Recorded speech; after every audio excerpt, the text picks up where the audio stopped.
یا ان کی پھیلائی ہوئی خوش فہمیاں اتنی ہوتی ہیں کہ بہت سے سادہ لوگ یا عقل مند ترین لوگ بھی بیوقوف بن جاتے ہیں. ایسا ہی ہے، بالکل یہ ایسا ہے. اچھا ناظرین، آج آپ نے چینل سوئچ نہیں کرنا ہے، کیونکہ آپ نے اگر انویسٹمنٹ کی ہوئی ہے کہیں پر، تو یہ میں آج بھی بڑے وثوق کے ساتھ کہہ رہا ہوں کہ آپ جا کر اس آفس کے اندر یہ چیزیں مانگ سکتے ہیں کہ جو ڈاکومنٹس ابھی ہم آپ کو بتانے جا رہے ہیں، اور اگر نہیں ہے تو آپ رابطہ کر سکتے ہیں میرے پروگرام کے ذریعے، تاکہ ہم ان کے اوپر بھی اداروں کی توجہ کو طلب کروائیں کہ آپ کاروائی کریں. کارن میں چاہتا ہوں شروع کریں کہ پہلے جو ڈاکومنٹس ریکوائرڈ ہوتے ہیں کہ کسی بھی جگہ پر، فار ایگزامپل میں اپنا گھر خریدنے کے لیے جاتا ہوں کسی بلڈر کے پاس، کسی سوسائٹی کے پاس، تو میں ان سے جا کر کیا پوچھوں گا؟ obviously وہ سہانے خواب دکھائیں گے کہ یہ اتنے گز کا پلاٹ ہے، اتنے گز میں آپ کو گھر بن جائے گا، اتنی پیمنٹ آپ نے کرنی ہوگی، یہ ایکسٹرا چارجز ہوں گے. میں ان سے کیا سوال کر سکتا ہوں کہ آپ کے پاس کیا کیا ڈاکومنٹس دیکھیں ہیں؟ بلال، بات یہ ہے کہ سب سے پہلے تو خریدار کو اپنا مائنڈ سیٹ کلیئر کرنا پڑے گا کہ ایک علاقے کی زمین کا ریٹ 1,00,000 روپے گز ہے. اگر وہاں کوئی 10,000 روپے گز سے اگر کوئی چیز بک رہی ہے تو وہ کوئی فلاحی ادارہ نہیں چلا رہا. ہر بلڈر کا، ہر کاروباری شخص کا، ہر انسان کا یہ حق بھی ہے، اور یہ اس کا طریقہ کار بھی ہوتا ہے کہ وہ پیسے کو ٹرپل چوبل 10 گنا کرے. کہیں ایسا نہیں ہوتا کہ وہ کاسٹ سے نیچے جا کر سیل کرے. ٹھیک ہے. اگر وہ کاسٹ سے نیچے جا کے سیل کر رہا ہے تو اٹس مینس کہ کہیں نہ کہیں کوئی نہ کوئی معاملہ ہے، دال میں کچھ کالا ہے. دال میں نہیں، یا تو پوری دال ہی کالی. اب بات یہ ہے کہ اسکیم 45 کے اندر متعدد شکایتوں کے انبار آپ کے ہمارے چینلوں میں لگے، آپ کے پروگرام میں لگے. ہم سے ذاتی لوگوں نے، جب ہمارے ایک سوشل میڈیا ٹیم ہے یا ہمارے پاس واٹس ایپ کے اندر لوگوں نے پرائیویٹ میسیجز کر کے اپنے دکھڑے روئے کہ ہمارے ساتھ اس طریقے سے معاملات ہوئے ہیں. اسکیم 45 بیسیکلی زیادہ تر ایم ڈی اے کے پاس ہے، اور کچھ ہے ریونیو اور کچھ دوسرے معاملات کے پاس. ایم ڈی اے، ملی ڈیولپمنٹ اتھارٹی. ملی ڈیولپمنٹ اتھارٹی ایک جو ہے ایک ادارہ ہے، حکومت کا ادارہ ہے، اور ایک بڑا کمپیٹیبل ادارہ ہے جس کے اندر حکومت کی طرف سے مختلف اوقات میں اسکیمیں لانچ کی گئی ہیں سستی رہائشی. اچھا بات یہ ہے کہ حکومت اگر سستی رہائشی اسکیم لانچ کرتی ہے تو وہ کر سکتی ہے. ٹھیک ہے. کیونکہ حکومت کا کام ہے لوگوں کی فلاح کی بات کرنا. بالکل اور ٹھیک وہ ہے. کمپنسیٹ اپنے آپ کو حکومت کر لیتی ہے. حکومت کر سکتی ہے، لیکن پرائیویٹ بلڈرز کی اگر طرف جائیں گے تو اس پر تھوڑا سا مشکوک کیسے کر معاملہ ہے. سکتا ہے؟ ایک آدمی کی پرچیز 10 لاکھ روپے ایکڑ ہے، وہ اس کو 1,00,000 روپے ایکڑ میں کیسے بیچے گا؟ یہ کوئی ہو ہی نہیں سکتی. Very good. آپ کو، عوام کو آج جو ہم میسج دے رہے ہیں وہ چند کچھ چیزیں ایسی ہیں کہ اگر ان کو اپنے، یا اس پروگرام کی ریکارڈنگ اپنے فون میں جو اس کو کہتے ہیں الارمنگ سچویشن کی طرح سیو کر لیں، تو ہم انشاءاللہ یہ دعوے وثوق کے ساتھ کہتے ہیں کہ ہماری اس کوشش، اس کاوش سے بہت سے لوگوں کا جو ہے قیمتی اثاثہ ڈوبنے سے بچ سکتا ہے. آپ بالکل یہ سیو بھی کریں گے کلپ کو، اور اگر آپ کے عزیز و اقارب نے کہیں پر انویسٹمنٹ کیا، اوبویسلی لوگوں نے کی ہوتی ہے، تو اس کو آپ آگے بھی پہنچا سکتے ہیں. اصلاح ہوگی، اویئرنس پروگرام ہے. اچھا بات یہ ہے بلال کہ جب کوئی بھی پروجیکٹ لانچ ہوتا ہے، چاہے وہ ہائی رائز بلڈر بنا رہا ہو فلیٹ سائٹ، یا وہ کوئی سوسائٹی لانچ کر رہا ہو، تو خریدار کو سب سے پہلے یہ دیکھنا چاہیے، جو اس کا حق ہے وہ یہ پوچھ سکتا ہے کہ جس لینڈ پر وہ یہ پروجیکٹ لانچ کر رہا ہے، چاہے وہ بلڈنگ ہے چاہے وہ سوسائٹی ہے، کیا وہ اس کے نام پر ہے؟ وہ جو زمین ہے جس احاطے میں اس نے باؤنڈری کھینچی ہے، بلڈنگ کھڑی کرنا چاہتا ہے، وہ اس کے نام پر ہے. میں نے کیوں بولا آپ کو؟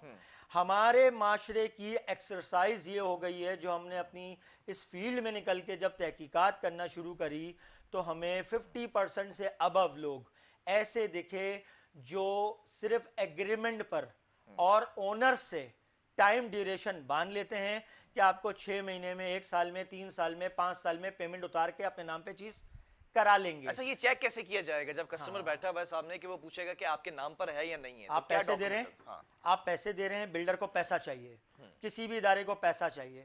جب ایک بندہ بولے گا بلڈر اس کو اگنور کرے گا، لیکن جب 100 خریدار آ کر مانگیں گے تو بلڈر اس کو اگنور نہیں کر سکتا. اس کو بولیں کہ لینڈ ہے یہ کس کے نام پر ہے. آیا کہ فلاں فلاں کوئی بھی ایک بلڈر ہے، اس نے اپنا بورڈ لگایا ہوتا ہے کہ فلاں کنسٹرکشن کمپنی فلاں کا پروجیکٹ، تو اس کے نام پر وہ ٹائٹل ڈاکومنٹ ہے، اور یہ قانونی حیثیت رکھتا ہے کہ کوئی شخص اگر کوئی چیز بیچنے جا رہا ہے تو کیا اس کے نام پر وہ چیز ہے بھی کہ نہیں ہے. عموماً یہ ہوتا ہے لوگ ایگریمنٹ کر لیتے ہیں، ٹائم ڈیوریشن مان لیتے ہیں، سیل ایگریمنٹ کے اوپر وہ بکنگ شروع کر دیتے ہیں، پھر وہاں سے ریونیو جنریٹ کرتے ہیں، پھر وہ اس زمین والے کو بھی دیتے ہیں. اس طرح سلسلہ بہت سی جگہوں پہ سکسس بھی ہو گیا ہے. اچھا ایک اور ایشو ہے یہاں پر، ایک اور ایشو ہے کامران، کہ فار ایگزامپل آپ ایک باؤنڈری کھینچی ہوئی ہے ناظرین، تو بلڈر کے پاس آپ جاتے ہیں، ذرائع یہ بھی بتاتے ہیں کہ چھوٹا سا پورشن وہ اس کے نام پر ہوتا ہے لیکن بڑی جگہ کو وہ فروخت کر رہے اس ہوتے کے ہیں. بارے میں ہم آ رہے ہیں نا, ابھی آپ کو بتاتے ہیں نا. بات یہ میں آپ سے کہہ رہا ہوں کہ جب اس کا ٹائٹل ڈاکومنٹ چیک کریں گے تو آپ کو لگ پتا جائے گا کہ یہ جو بیچ رہا ہے اونرشپ اس کے پاس ہے بھی یہ کس یا ڈپارٹمنٹ کا ڈاکومنٹ ہوگا ان کے پاس؟ اگر ایم ڈی اے کی لینڈ ہے تو ایم ڈی اے سے ٹرانسفر ٹھیک ہے، ہوں گے, ٹھیک ہے. اگر ریونیو کے ہیں تو ریونیو کے پرانے کھاتے ہوں گے. پرانے کھاتوں سے مراد یہ ہے جو چلتے ہوئے ویریفائڈ کھاتے ہیں. ٹھیک جو ہے. نئے کھاتے بنے اس کا تو ایک الگ ہی پروگرام ہے, وہ تو کبھی زندگی ہماری رہی تو انشاءاللہ اس میں بھی کریں گے. ٹھیک ہے. دوسری بات یہ ہے کہ جس زمین پر سوسائٹی لاؤنج ہونے جا رہی ہے, پروجیکٹ لاؤنج ہونے جا رہا ہے, high rise building flat site ہونے جا رہی ہے, یا یہ پلاٹ, آپ نے سب سے پہلے یہ معلوم کرنا ہے کہ یہ 99 سالہ موروثی سروے لینڈ ہے کہ نہیں ہے.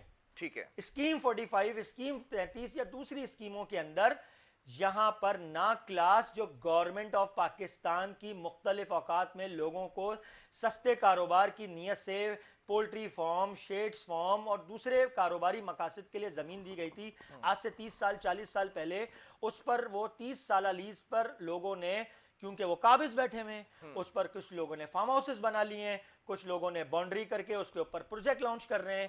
ابھی ہوتا کیا ہے کہ نا کلاس زمین جو ہے وہ گورنمنٹ کی ملکیت ہے, اس پر کوئی بھی فرد واحد اس کو نہیں فروخت کر سکتا. فروخت وہ زمین ہوگی جو سروے لینڈ ہوگی, 99 سالہ ہوگی, موروثی ہوگی, ریونیو. اچھا یہ کیا چکر ہے کہ ایک 99 سالہ ہوتی ہے, ایک 30 سالہ ہے لینڈ, تو لوگوں کو یہ بھی کانسیپٹ تھوڑا سا کلیئر کریں کہ اگر جاتے ہیں تو وہ لیز کی بات کرتے ہیں اور وہ کوئی اور ڈاکومنٹ دکھاتے ہیں جہاں سے میں لے لیں.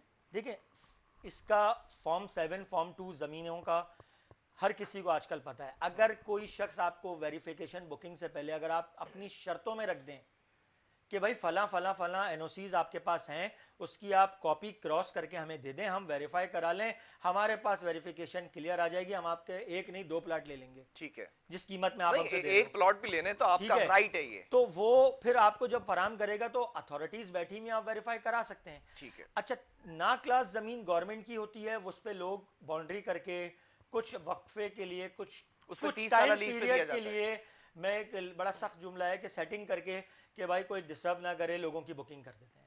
اچھا یہ سب سے مین ڈاکومنٹ ہے کہ آپ کے پاس اونرشپ 99 سالہ ڈاکومنٹ کا ہونا چاہیے. ٹھیک ہے. یہ کلیئر ہو گیا.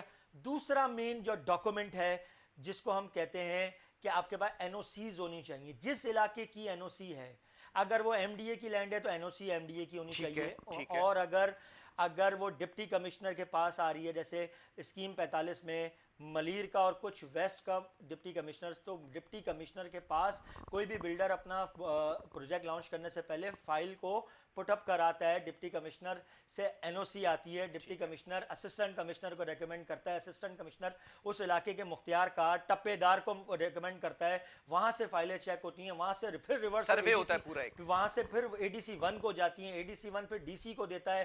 ہر چیز کا ایک لیٹر ہوتا رہتا ہے. اگر چیزیں کرسٹل نیٹ اینڈ کلیئر ہوتی ہیں تو وہ چیز چلتی رہتی ہیں. ٹھیک ہے. یا یہ کہہ لیں کہ تعلق واسطے کے بنا پہ بھی چلتی ہیں, کچھ کام تیز جلدی ہو جاتے ہیں, لیکن چیز ہونی چاہیے صحیح. مطلب اس ہمارا کوئی ڈپارٹمنٹ اس سے کوئی سروکار نہیں ہے کہ تعلق واسطے جس ڈپارٹمنٹ کی لینڈ ہے اس ڈپارٹمنٹ کی این او سی ہونی چاہیے. ناظرین میں ایک وقفے کی طرف جا رہا ہوں, لیکن میں تھوڑا سا ریپیٹ کر دوں کہ آپ نے پہلی چیز یہ پوچھنی ہے کہ یہ زمین کس کے نام پر ہے, دوسری چیز آپ نے یہ پتا کرنی ہے کہ وہ لیز ہے 99 سالہ, تیسری چیز آپ نے سروے لینڈ کہ آپ نے جس ڈپارٹمنٹ کی لینڈ ہے یہ اس ڈپارٹمنٹ کا این او سی موجود ہے یا نہیں. آگے کیا کیا چیزیں ریکوائرڈ ہیں وہ میں ایک وقفے کے بعد بتاؤں گا. بڑا انٹرسٹنگ ایک ٹاپک چل رہا ہے, آپ نے آج یہ چینل سوئچ نہیں کرنا ہے, کیونکہ اگر آپ کی انویسٹمنٹ کہیں غلط جگہ پر ہوئی ہے تو آج یہ اویئرنیس پروگرام ہے کہ آپ جا کر اس بلڈر سے, یہ آپ کا رائٹ ہے, اس سوسائٹی کے اونر سے جا کر آپ پوچھ سکتے ہیں.